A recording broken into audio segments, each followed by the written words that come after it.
The body hit the floor before Olivia Hayes even had time to scream. One wrong place, one wrong night.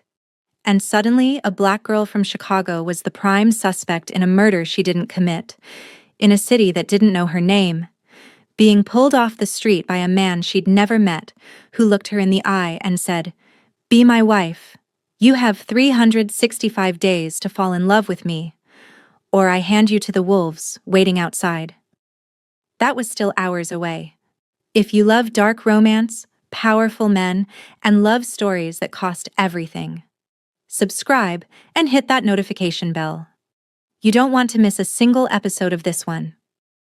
The restaurant was the kind of place where everything cost too much, and the staff smiled until their faces ached. Olivia Hayes had been smiling for 6 hours straight.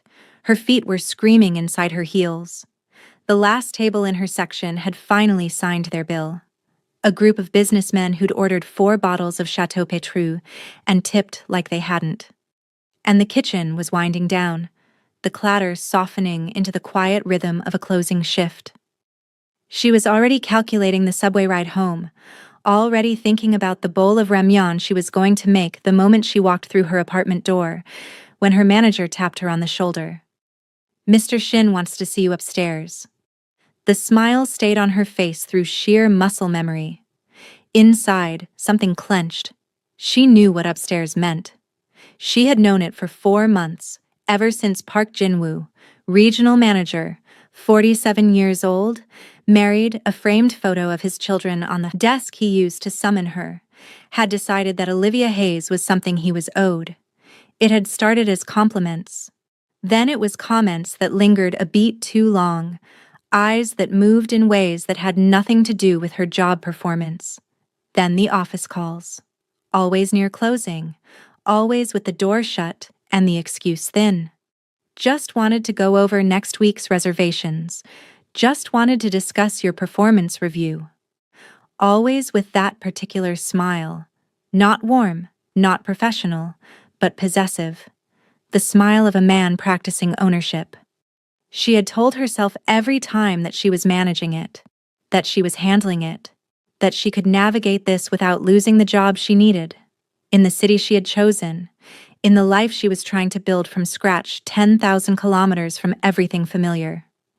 She was Olivia Hayes from Chicago's South Side. She had survived worse than one uncomfortable man with a corner office. She took the stairs slowly. The upper hallway was quiet, the carpet thick enough to swallow her footsteps. The noise from the restaurant floor below faded completely. Up here, it was always too still, too private. She hated it. She stopped outside the office door, straightened her uniform jacket, and knocked twice. No answer. She knocked again. Nothing. She pressed her lips together, turned the handle, and pushed the door open. Park Jin-woo was on the floor. The first thing her brain registered was wrong. The angle of him. The particular wrongness of a body that had stopped being a person. He was on his side, one arm stretched toward the desk like he'd been reaching for something when he fell. The carpet beneath him was dark and spreading, and she knew what she was looking at. That spreading dark meant he was beyond help, beyond emergency, beyond anything she could do right now. She stood in the doorway for 3 full seconds. Then she stepped back, pulled the door shut, and stood in the hallway with her hand still on the handle and her brain moving in 6 directions at once. Her heart was slamming against her ribs so hard she could hear it. She needed to call someone. She needed to. She was already walking. Then she was running, her heels silent on the carpet, moving toward the staircase at the end of the hall, because standing still felt like drowning and she needed to move. She needed air. She needed to get downstairs and think and figure out what the right thing to do was. She almost crashed into Hyunwoo at the bottom of the stairs. He grabbed her by both arms to steady her, and she saw immediately that his face was wrong. He was pale in a way that Koreans rarely got pale, bloodless, and his eyes were moving past her toward the upper hallway and back to her face, with the rapid, frightened look of someone who already knew what she'd just seen. "Olivia." His voice was barely above a breath. "Come here." He pulled her sideways, toward the back of the restaurant, past the service corridor that led to the kitchen loading dock. He didn't stop walking until they were behind the storage shelving, out of the line of sight of the dining room. Hyunwoo, what? The police are already here. He said it in a low, rapid stream, half in English and half in Korean, the way he always talked when he was scared. Someone called. One of the kitchen staff found something. I don't know. There's blood. I know. Her voice came out steadier than she expected. I saw him. I know what he is. He cut her off gently. His hands were still on her arms, and he was looking at her with an expression she didn't understand yet. Olivia, they're asking for you. She stared at him. What? The officers at the front? He swallowed. They're asking the staff for you specifically. His hands tightened slightly on her arms. You were seen going upstairs. Multiple people saw you go up to his office, and everyone knows. He stopped. Started again. Everyone in this restaurant knows how he was with you. The way he called you up there. The things he said. The pieces assembled themselves in her mind with horrible efficiency. She saw it the way they would see it. A young woman alone with a man who had been pursuing her for months. A man found dead in the same office she'd just been called to.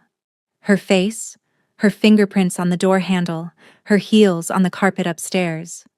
All of it circumstantial and all of it damning, the kind of story that wrote itself before anyone asked a single question. Hyunwoo. Her voice was careful now. I know you didn't. He said it without hesitation, and she believed him, which was the only comfort available to her in that moment. But the police don't know anything yet except that you were up there and you ran. And in this country, Olivia... He let out a breath. Just go. Go out the back before they get your name on paper. Go. She looked at him for 1 second. 2. Then she moved. The alley behind the restaurant was cold and narrow, the kind of soul-side street that existed purely as infrastructure. Delivery access, trash collection, the city's utility of forgetting. The air smelled of cigarette smoke and industrial cleaning fluid, and the faint ghost of cooking grease from the kitchen exhaust. She could hear sirens from the front of the building, rising and falling, and the pulse of them pushed her forward like a hand on her back. She moved fast, her heels clicking against the wet pavement, heading for the end of the alley where it opened onto a side street. If she could get to the subway? If she could get to Priya's apartment in Mapo? If she could just think clearly for 10 consecutive minutes, she could figure out what to do, who to call, how to explain.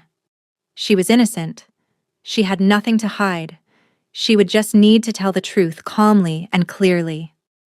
The hands came from nowhere. Strong, fast, professional. One arm around her waist, one hand pressed over her mouth before the scream could build to anything. She was lifted, literally lifted. And then she was inside a car that had materialized silently at the alley's edge, a low black vehicle she hadn't seen until she was already inside it, and the door closed, and the locks clicked, and the engine was already running. She drove her elbow back into the body behind her and went immediately for the door handle, wrenching at it, slamming her palm against the window, and the car pulled smoothly away from the curb as if her resistance was a minor atmospheric condition, barely worth noting. I wouldn't do that. The voice came from beside her, not behind her. The person who had grabbed her was in the front passenger seat now, she realized, which meant someone else was beside her in the back. She hadn't felt him there, hadn't sensed him. He was simply present, the way certain people are simply present. Completely, weightily, taking up more space than their physical dimensions accounted for. She went still. The car moved through Seoul's nighttime streets, smooth and unhurried. The windows were tinted dark enough that the city outside was just smeared light and shadow. In here, the only illumination was the faint bleed from passing street lamps, washing in and out in slow pulses. She turned her head. He was sitting an arm's length away from her, He was looking straight ahead. He could have been anyone. A passenger, a businessman, a man at rest after a long day. Except for the particular quality of the stillness he carried. It was not the stillness of relaxation. It was the stillness of absolute control, of a body that had learned to take up only exactly as much space as its owner decided. No more and no less. He was Korean, somewhere in his mid-30s, with a face that was severe without being harsh.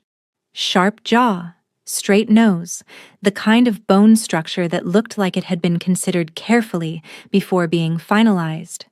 He wore a dark suit with no tie. His hands rested loose and open on his thighs. He turned and looked at her. His eyes were very dark and very direct, and they moved across her face with an attention that was neither threatening nor warm, but something more unsettling than either. An attention that said, "I have been waiting to look at you properly, and now I am." She found her voice. "Who are you?" "Someone who can help you," he said. "Or not. That part is up to you. You just had me grabbed off the street. I had you removed from a situation that was about to become significantly worse." He paused. "The police have your name now.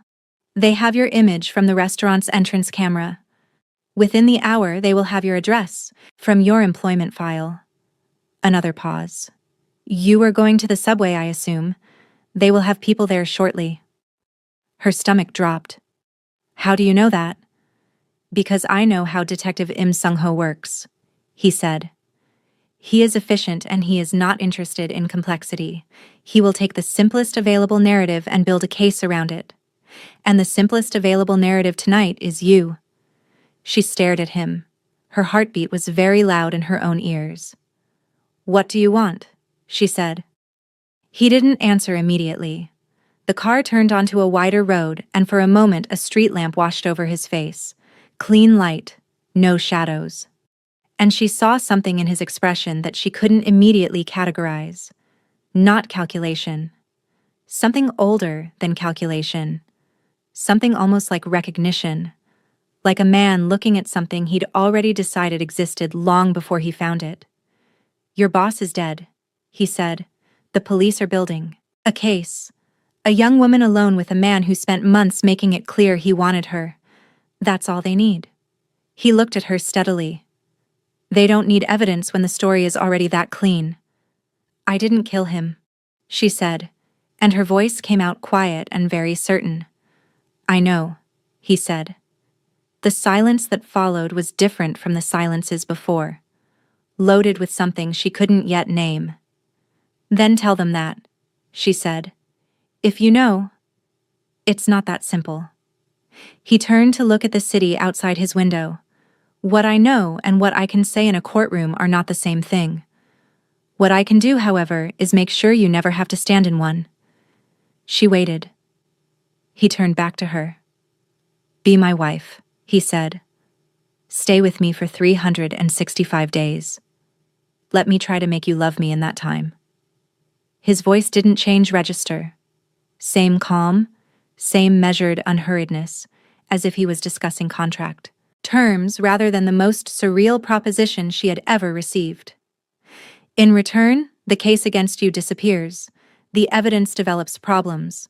The witnesses recant. You are free, in every way that matters, except one." "Except one," she repeated. "You stay with me." He held her gaze. "For the year." She let out a slow breath that was almost a laugh. "Almost. You're not serious." "I am always serious.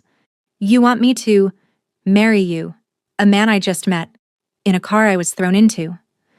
"The circumstances are unfortunate," he said. "The offer is genuine." "And if I say no?" He was quiet for a moment, not evasive, thinking, like he wanted to be precise. "Then I return you to wherever you were going," he said. "And the city keeps moving, and by morning your face is on every police channel, and within 48 hours you're in a cell answering questions about a man you didn't kill, with a lawyer who won't fight hard enough, in a country where you have no family and no leverage." A beat. "That is not a threat, Miss Hayes. That is simply the map of what exists on the other side of this car door. She looked at the door, at the locked handle, at her own reflection ghosted in the tinted glass. Olivia Hayes, 28 years old, 4 months in Seoul, 5 years of plans folding up like paper in the rain. She thought about Chicago, about the version of herself who had left it specifically to stop being cornered. She thought about Hyunwoo's face, pale and frightened, telling her to run. She thought about Park Jinwoo on the carpet and the spreading dark, and the way her hand had shaken on the door handle. She turned back to the man beside her. "What's your name?" she said. A pause. Then, Kang Tae-jun. She looked at him for a long moment. This still, cold, impossible man with his dark eyes and his dark suit, and his offer that was also a cage, who had pulled her out of one impossible situation and placed her directly into another and had the audacity to call it help. "I won't fall in love with you," she said. Something shifted at the very corner of his mouth. The smallest movement. There and gone. "You have 365 days, he said, to be right about that. She woke up to silence so complete it felt intentional. Not the silence of an empty place. The silence of a place where noise had been carefully removed, where the walls were thick enough and the grounds wide enough that the city existed only as a rumor beyond the perimeter. She lay still for a moment with her eyes open, staring at a ceiling that was high and white and unbothered, and let the events of the previous night reassemble themselves in her memory one piece at a time. The restaurant, the office, Hyunwoo's pale face, the car, Kang Tae-jun's voice, calm as still water, making her an offer that had no good answer on either side. She sat up. The room was enormous. Not decorated to impress, decorated to last, which was somehow more intimidating. Dark wood, clean lines, furniture that looked like it had been chosen once and never reconsidered because it had never needed to be. The bed she'd slept in was the kind of bed that made you feel like every bed you'd slept in before had been practice. Through the tall windows on her left, morning light came in soft and gray. The particular gray of Seoul in early spring, the sky not quite decided about itself yet.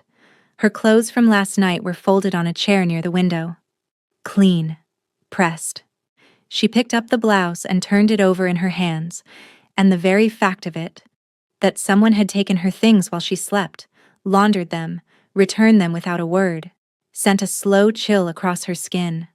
Not because it was threatening, because it was so completely, calmly presumptuous, as if her being here was already so settled that her comfort within it could be arranged in advance.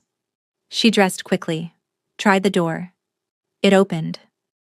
The hallway beyond was wide and quiet, lined with the kind of art that didn't announce itself. She walked slowly, listening, cataloging. A staircase at the far end. Corridors branching left and right. The house was larger than it had seemed from outside the car last night. Or maybe she'd been too stunned to properly see it. Now she moved through it like she was memorizing a map, counting turns, noting windows, gauging distances from the exterior walls. She passed a room with its door slightly ajar.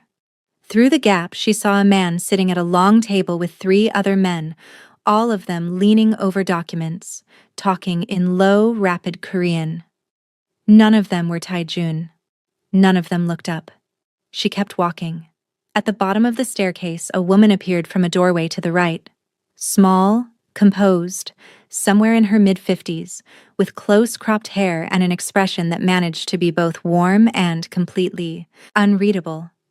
Miss Hayes. Perfect, careful English. "I'm Madam O. I manage the house. Mr. Kang asked me to bring you to the dining room when you were ready." She paused. "Are you hungry?" Olivia looked past her toward the front entrance. The main doors were visible at the end of the foyer.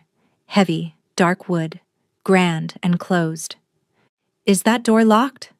she asked. Madam O didn't flinch. "The gate at the end of the drive is monitored," she said.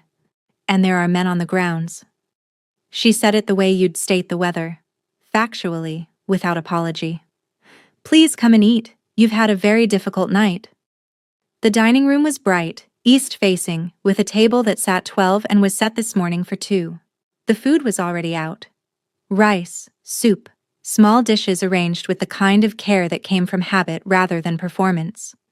She sat because she was hungry and because standing in the doorway refusing would have solved nothing. She was pouring herself coffee when she heard him. His footsteps were quiet for a man his size. She registered his presence the way she'd registered it in the car.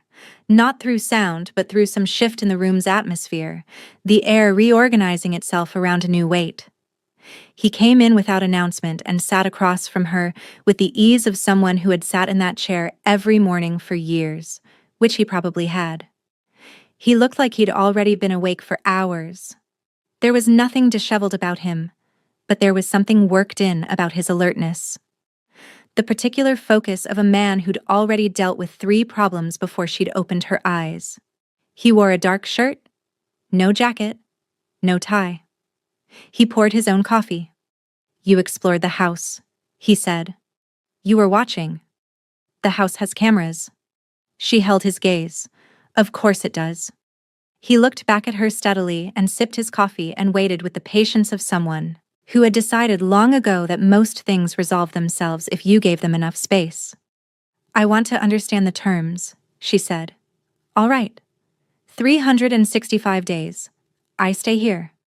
She kept her voice flat and measured, the same voice she used with difficult patients when she needed them to understand something important. "And in that time you— what exactly? Attempt to make me fall in love with you." "Yes." "And if I don't? If the year ends and I still don't love you?" He set his cup down. "Then you're free. The case is gone regardless. I'll make sure of that before the year is out. You walk out of this house and you go wherever you choose." She studied him. "And you get nothing." "I get 365 days, he said, "which is what I asked for." "That's not a logical trade." "No," he agreed. "It isn't." She waited for him to explain. He didn't.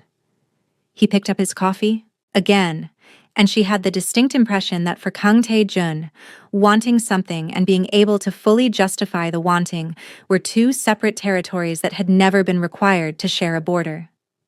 "I want to call someone," she said. "My friend Priya. She'll be worried." "You can call her this morning. Tell her you're safe. Nothing else."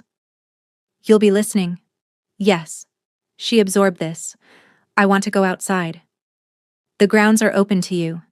Everything within the perimeter wall." "I want to leave the property." "Not yet." "When?" "When it's safe." He said it without heat, without apology.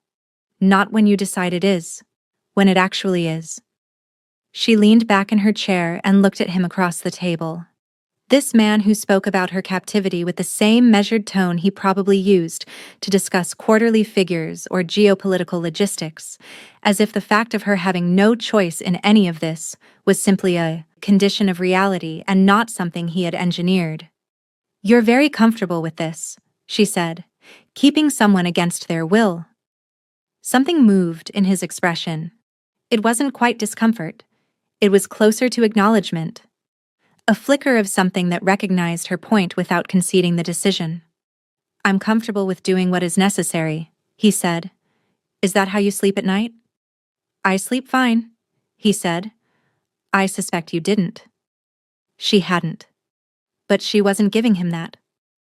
She picked up her chopsticks and turned her attention to the food, which was very good, which irritated her in the low-grade persistent way that every comfort in this house irritated her. Because it cost her the clean narrative of pure misery, replaced it with something more complicated and harder to hold on to. The first week was a study in controlled frustration. The mansion was extensive enough that she could spend hours exploring it, without retracing her steps, and she did, methodically, the way she did most things. Working the problem, mapping the space, looking for the thing that could be useful later. The grounds were immaculate, the garden formal and seasonally bare in early spring, the stone paths edged with the kind of precision that required dedicated daily attention. She found a greenhouse attached to the east wing, and inside it, things were growing in the damp warmth. Orchids, herbs, small citrus trees in careful rows. She found a library on the second floor that ran the length of the wing, books in Korean and Japanese and English, and languages she couldn't identify. And she spent an afternoon pulling titles and replacing them without reading them, because focusing on words felt impossible. She tried to escape on the fourth day. She had spotted what looked like a blind spot in the camera coverage near the garden's far wall, a stone maintenance shed, creating a shadow corridor that ran almost to the perimeter. She'd been patient about it. She waited until the late afternoon shift change, when the guards rotated and there were 2 minutes where she had calculated, incorrectly, it turned out, that the coverage overlapped in her favor. She made it to the base of the wall. She was reaching for the iron drainage bracket she'd planned to use as a handhold when a voice said, from directly behind her and completely without alarm, "The wall has embedded sensors along the top. You'd trigger them the moment you touched the edge." She closed her eyes for 1 second. Then she turned around.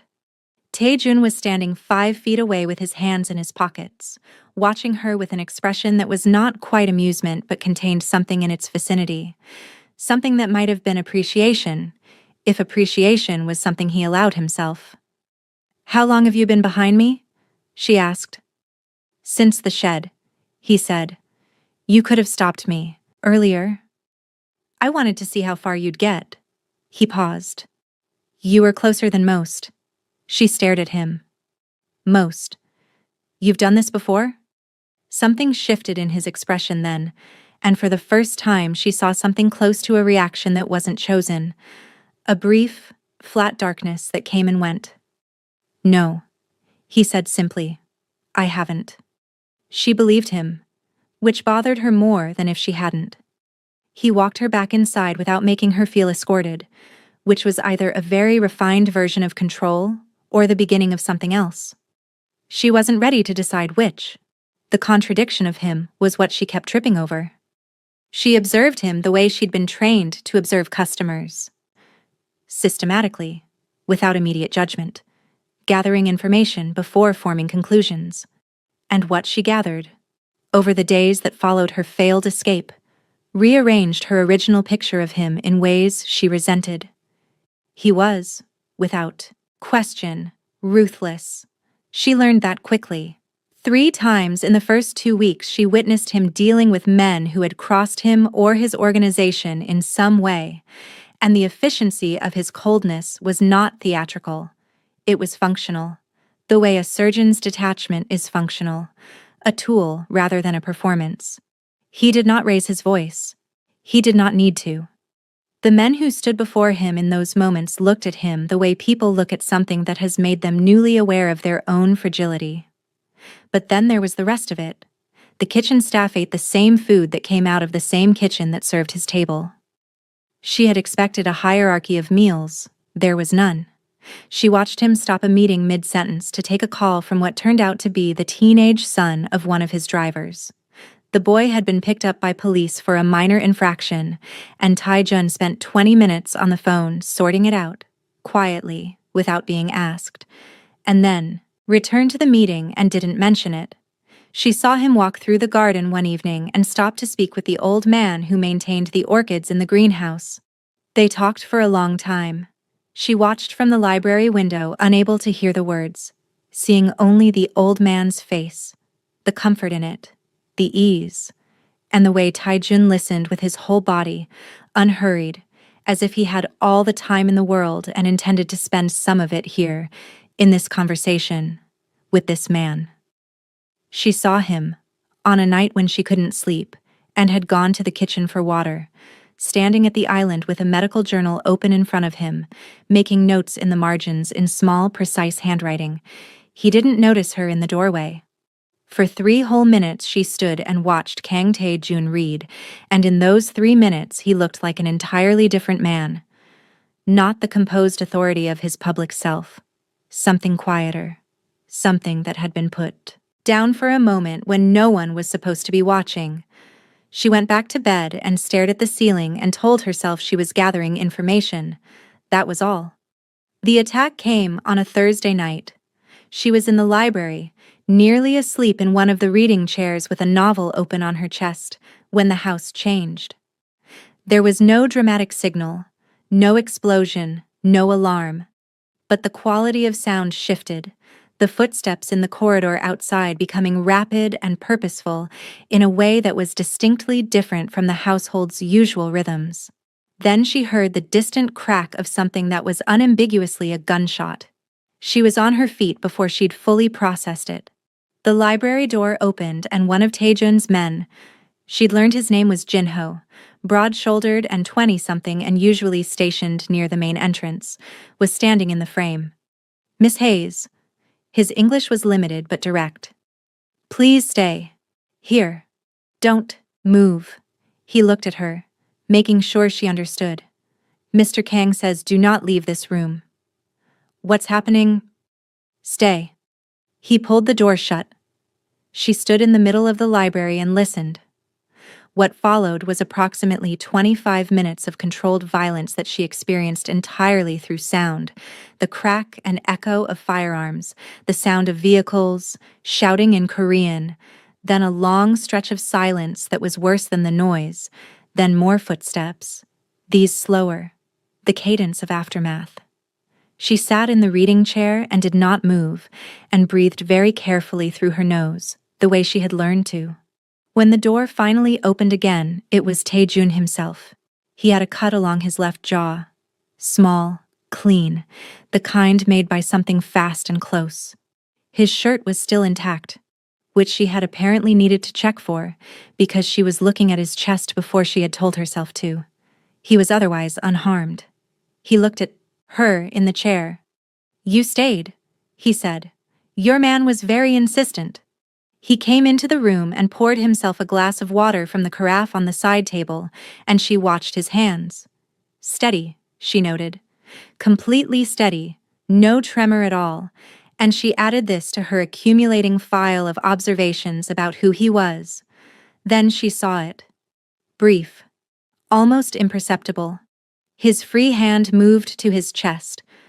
Just for a second, pressing flat against his sternum, the particular gesture of someone checking on something, making sure something is still where it should be. Then the hand dropped back to his side. His expression didn't change. He turned toward her as if nothing had happened. She filed it away without showing that she'd seen it. "Rival organization," he said, without her asking. "They've been looking for a moment of perceived weakness. They didn't find it." "Are your people?" "2 injuries, nothing critical." He set the glass down. "No deaths on our side." She absorbed this. "And theirs?" He looked at her with those direct, dark eyes. "What do you think?" She didn't answer. He crossed to the reading chair opposite hers and sat down in it, and they were suddenly just 2 people sitting across from each other in a room full of books in the middle of the night after something violent had just happened outside. She couldn't reconcile the 2 registers of this. The domesticity of the setting and the gravity of what had just been in the air. "This is your life," she said. Not an accusation. Just the fact of it, placed between them. "Yes. This happens. Not often. But yes. It happens." He was quiet for a moment. "This is why I told you the walls weren't just for keeping you in." She looked at him. "Is that true?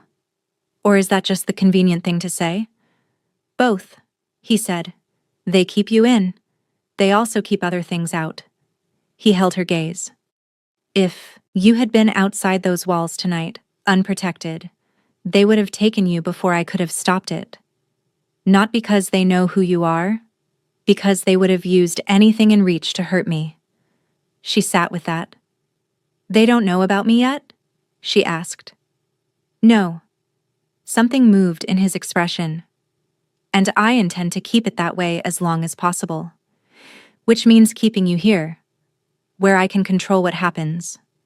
"Control," she said softly. "That's the word that keeps coming up with you." "It's kept me alive," he said. And then, quieter, in a register she hadn't heard from him before. "And it keeps the people near me alive. That matters more." She looked at him in the lamplight, the cut along his jaw, the absolute stillness of him, the thing beneath the stillness that she had been catching glimpses of in unguarded moments, and that looked increasingly like exhaustion, like a man carrying something for a very long time. She thought about that brief gesture, his hand pressing flat against his chest. There and gone. She didn't say anything about it. Neither did he. They sat in the library while the house settled around them and outside the grounds were quiet again, and inside something had shifted between them in a way she couldn't yet name and wasn't ready to look at directly. Dinner that night was quiet, not uncomfortable quiet. The kind of quiet that had been building slowly between them, the kind that didn't need to be filled anymore. Olivia sat across from Tae-jun at the long table and watched him pour her tea without being asked, and she noted that he had learned how she took it. No sugar. A little more water than tea. She hadn't told him that. He had simply paid attention. She wasn't sure how to feel about that. "You're staring," he said without looking up. "I'm observing," she said. "There's a difference." He looked up then. "What are you observing?" "You." She picked up her cup. "You're different at dinner than you are in the morning." He raised an eyebrow slightly, the closest thing to go on that she'd gotten from him. "In the morning, you're already somewhere else in your head," she said. "At dinner, you're actually here." He was quiet for a moment. "I didn't know you noticed that." "I notice everything," she said. He looked at her steadily. "What else have you noticed?" She hadn't expected him to ask that. She turned her cup slowly in her hands, deciding how much to give. "You're harder on yourself than you are on anyone else," she said. "You hold everyone to a standard, but yours is the highest. And when something goes wrong, even something small, I see it in your face before you put it away." She paused. "You put things away very fast." The table was quiet. "You'd have made a good detective," he said finally. "I was a waitress," she said dryly. "Same skill set. Less paperwork." He looked at her for a moment and then he did something she hadn't expected. He smiled. Not the controlled, almost smile she had catalogued over the weeks. A real one, brief and unguarded, there and gone in seconds. But she caught it. She held it in her chest like something valuable. She looked down at her food before he could see her face. The next morning he was waiting at the bottom of the stairs. Dark jacket, no tie. He said, "Come with me." She crossed her arms. "Where?" "Somewhere useful." "That's not an answer." "No," he agreed. "Come anyway." She followed him through the east corridor, past the greenhouse, through a door she hadn't tried before. A short hallway, another door. Then she was standing inside a narrow, clean, well-lit shooting range and he was holding out ear protection. She looked at it. Looked at him. "I'm not shooting a gun," she said. "You live in my house," he said. "My house attracts danger. You need to know how to protect yourself." "I'm from Chicago." "Have you ever held a gun?" She paused 1 second too long. "Then Chicago is not the qualification you think it is." He held the gun out. Both hands. Right hand grips, left supports. She took it. It was heavier than she expected. She adjusted her grip twice. "Feet wider," he said. He moved to stand just behind her left shoulder. Close enough that she could feel the warmth coming off him. Not touching. Just present. "Weight forward. Don't lock your elbows." She adjusted. "Look at the front sight," he said. His voice was different in here. Still calm but lower, more direct. "Not the target. The front sight." "Aren't I supposed to look at what I'm trying to hit?" "Not yet. Trust the process." She exhaled, looked at the front sight, squeezed the trigger. The shot cracked through the range. Her arms absorbed the recoil cleanly. She didn't flinch. She felt him notice. A small shift behind her, the particular quality of attention that sharpens when someone surprises you. "Again," he said. She fired again, closer to center. "You're not scared of it," he said. "Should I be?" "Most people are. First time. I told you, Chicago." A beat of silence. Then she heard it. Low, brief, completely genuine. A laugh. Not performed, not polite. Something surprised out of him, real and unguarded, and it lasted maybe 3 seconds before it was gone. But it changed his whole face, made him look younger, made him look like someone who had not always been this serious, who had maybe once laughed easily and often, and had simply forgotten somewhere along the way. She turned back to the target so she had somewhere to look that wasn't him. They stayed in the range for an hour. He stood at her shoulder the entire time, occasionally saying a single word. Exhale, steady, again. And by the end, she was hitting center mass consistently, and his corrections had stopped because they weren't needed. He just stood beside her, watching, present. When they walked back through the greenhouse, she stopped in front of the orchids. They were in full bloom, white and pale purple, perfectly still in the warm air. She bent to look at one closely. "Why do you teach me things?" she said, not looking at him. "What do you mean?" "The gun. The Korean words you correct when I get them wrong. The way you explain things when I ask about your world." She straightened and looked at him. "You don't have to do any of that. You just have to wait out the year." He held her gaze. "I'm not waiting out the year," he said. She studied him. "Then what are you doing?" He reached out and gently adjusted an orchid stem that had leaned too far from its support. Careful and precise. Then he said quietly, "I'm trying to be someone worth knowing." She stood in the warm greenhouse with that sitting in her chest and said nothing, because there was nothing to say to that wouldn't cost her something she wasn't ready to give yet. She found the folder 3 days later. She had gone to the study on the 3rd floor for a charger. Madame O had told her to check the 2nd drawer on the left cabinet. She opened it, found the charger, and beneath it, half covered by a cable, a manila folder with a hospital name printed across the top in Korean. She almost put it back. She didn't. She opened it. It was dense with Korean medical terminology. She worked through it slowly, using what she knew, cross-referencing words she recognized against the numbers and images on the page. The scan images needed no translation. She had seen enough of the world to know what a heart looks like when something is wrong with it. The particular shape of chambers that have been working too hard for too long, compensating, thickening where they should be flexible, the muscle itself becoming the problem. His heart. She read further. Progressive, irreversible.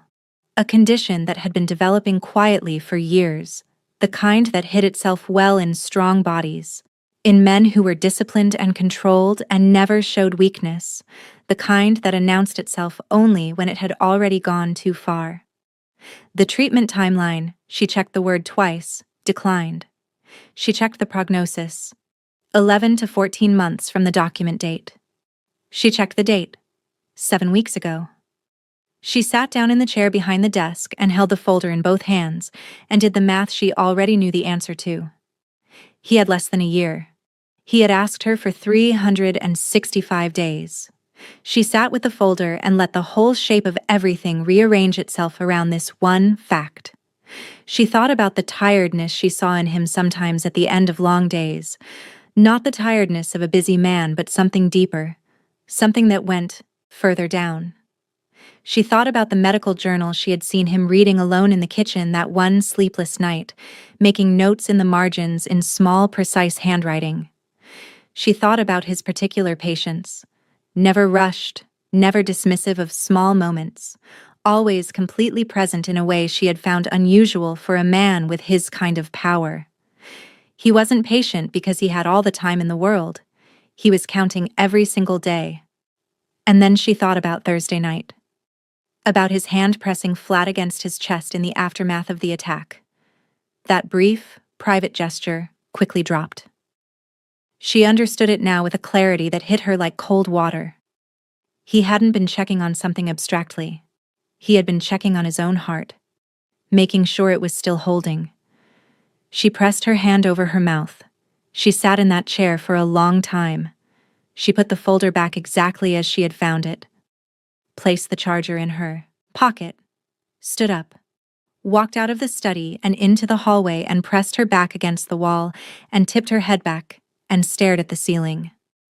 Her eyes were burning. She blinked it back. Once, twice. She pushed off the wall and went to the garden because she needed cold air and open space, and somewhere to put all of this that wasn't the inside of her own chest. She walked the stone paths for a long time. When she passed the greenhouse, the orchids blurred behind the glass. She kept walking. She didn't go to find him that evening. She couldn't. Not yet. She didn't trust her face. Didn't trust what he would see in it. Didn't trust herself to sit across from him at dinner and look at him the same way she had looked at him yesterday, because she was not the same person she had been yesterday. Yesterday, she had been someone managing her feelings carefully, keeping them at arm's length, maintaining the correct emotional distance from a man who had taken her choices away. Today, she knew he was dying. Today, everything was different. She told Madame O she had a headache and took dinner in her room. She sat by the window and ate without tasting anything, and watched the garden go dark and thought about Kang Tae-jun sitting at that long table alone. She wondered if he ate alone often. She wondered if he had always eaten alone. She pressed her fingers hard against her sternum and told herself firmly that she was not going to fall apart over a man who had kidnapped her. She said it out loud to the empty room, quietly but clearly, as if volume would help. It didn't help at all. She went to the kitchen at midnight. She couldn't sleep. She had lain in the dark for 2 hours with the folder's contents turning over and over in her mind, and finally gave up, and got up, and walked downstairs in the dark. She stopped in the kitchen doorway.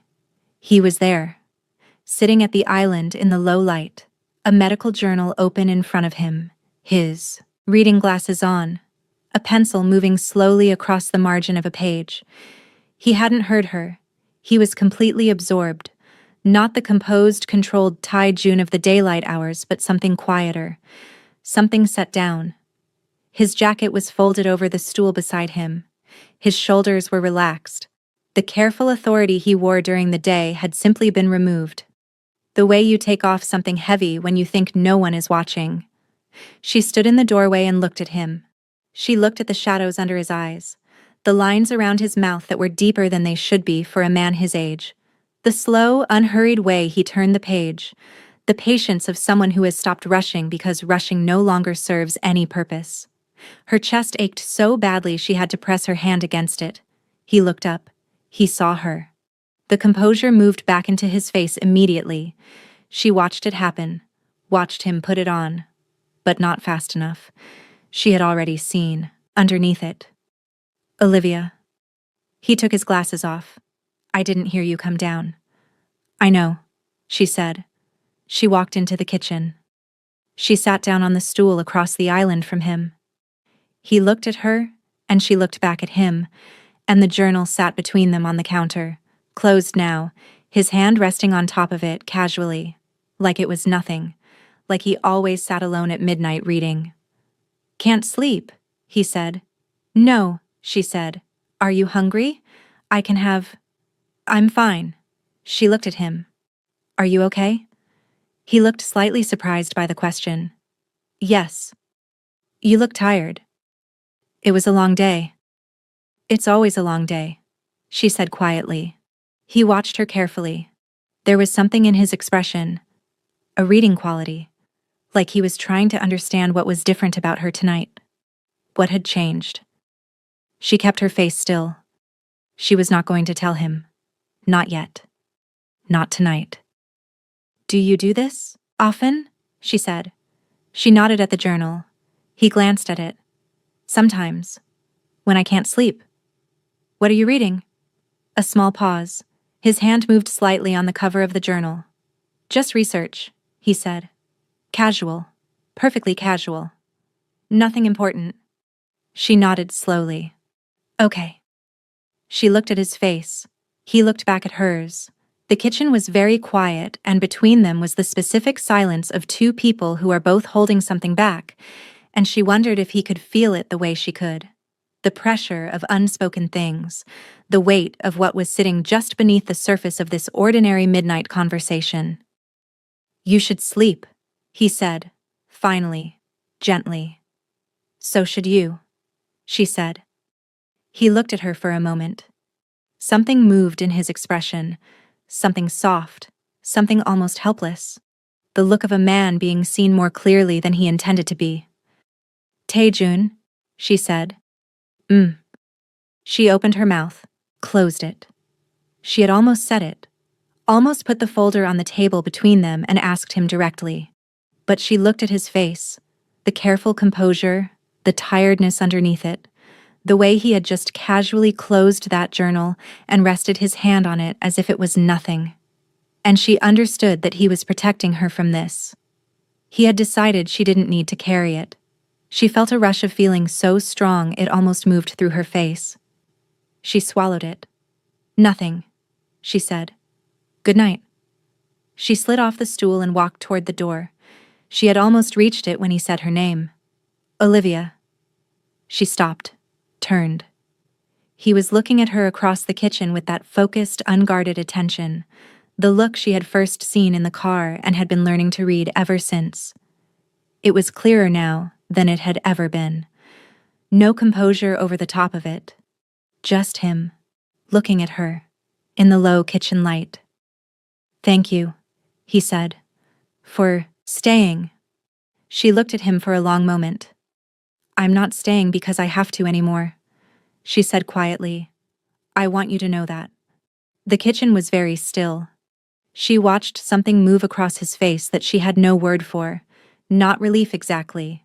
Not joy exactly. Something larger and quieter than both. The expression of a man receiving something he had not let himself believe was possible. She turned and walked back to her room. She lay in the dark and pressed both hands flat against her chest and felt her own heartbeat and thought, "This is the problem with paying attention. You end up knowing things you can't unknow. You end up feeling things you can't unfeel." She thought about his hand resting on that journal. She thought about 11 to 14 months. She thought about the orchid he had straightened in the greenhouse and the way his voice sounded when he laughed. Surprised. Real. The laugh of a man who had forgotten he still could. She closed her eyes. "I'm not going to be careful about this anymore," she thought. "I don't have time to be careful. Neither does he." She didn't sleep for a long time, but when she finally did, it was with the specific stillness of someone who has made a decision, not a small one, not a careful one, but the kind that lives in the body before it reaches the mind. The kind you don't talk yourself out of. The kind that has already happened by the time you name it. She was already in love with him. She had been for a while. She was done pretending otherwise. If this story already has you feeling things you weren't prepared for, you are exactly where you're supposed to be. Subscribe and hit that notification bell so you don't miss episode 2. Drop a comment below and tell me, did you see it coming? Can Olivia keep her heart guarded when everything about him is pulling her in? Smash that like button and help others find this story. Episode 2 is coming, and nothing will be the same.